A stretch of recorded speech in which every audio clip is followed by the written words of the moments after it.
Hello আমার অডিয়েন্সরা, আসসালামু আলাইকুম। আজকে আমি আপনাদের কাছে নিয়ে আসলাম আমার নিজ জীবনের আরেকটা ছোট্ট অভিজ্ঞতা বা গল্প। আমরা যারা ভ্রমণ প্রিয় মানুষ রয়েছি, আমরা কিন্তু ঘরে বসে থাকতে পারি না। ঘরে থাকলে আমাদের দম বন্ধ হয়ে আসে, সেটা হোক রোদ কিংবা বৃষ্টি কিংবা শীত।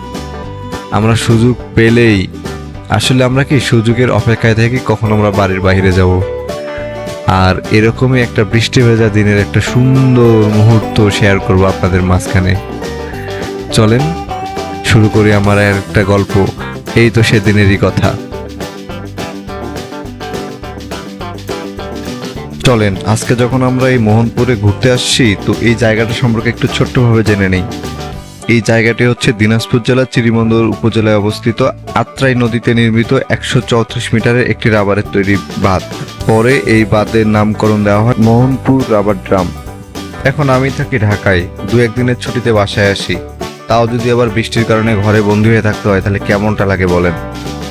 আর তাই বৃষ্টির উপরে রাগ করেই আমরা দুজন বাইক নিয়ে ঘুরতে শুরু করি।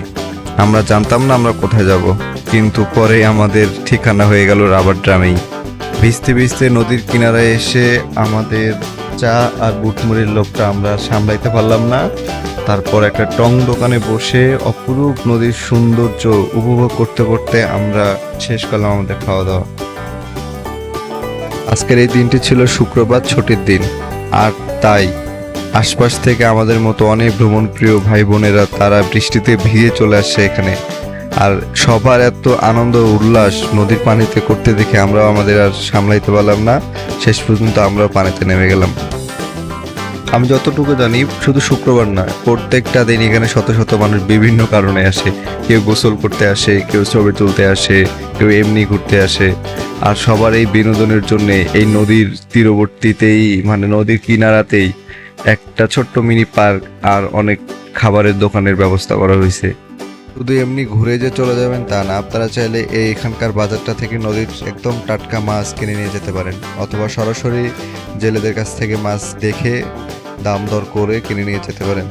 আমার মনে হয় না কেউ নদীকে অপছন্দ করে। আর তাই এখানে যদি কেউ বেড়াইতে আসেন, তো অবশ্যই আপনাদের ভালো লাগবে। কিন্তু আবার সেই রোদের মধ্যে আসবেন না, অবশ্যই রোদটা যদি না থাকে এই সময়টা আসবেন বিকালবেলা, খুবই ভালো লাগবে। সবাই আসবেন আমাদের এই মোহনপুর রাবার ড্রাম দেখতে। আর একটা মোস্ট ইম্পর্টেন্ট কথা, সেটা হচ্ছে মোহনপুর রাবার ড্রাম থেকে 5 মিনিটের দূরত্বে লক্ষ্মীতলা বাজার নামে একটা জায়গা আছে। এখানে কিন্তু আমাদের দিনাজপুরে খুবই বিখ্যাত হাঁসের কালাভুনা রান্না হয়। তো আপনারা আসলে সেটাও ট্রাই করে দেখতে পারেন। আর আজকে হচ্ছে শুক্রবারের দিন, তাই আমরা বেশিক্ষণ এখানে ঘুরতেছি না বা কোথাও যাচ্ছি না। আমরা এখন বাসায় যাব, নামাজ পড়তে হবে। সবাইকে ধন্যবাদ। আল্লাহ হাফেজ। আসসালামু আলাইকুম।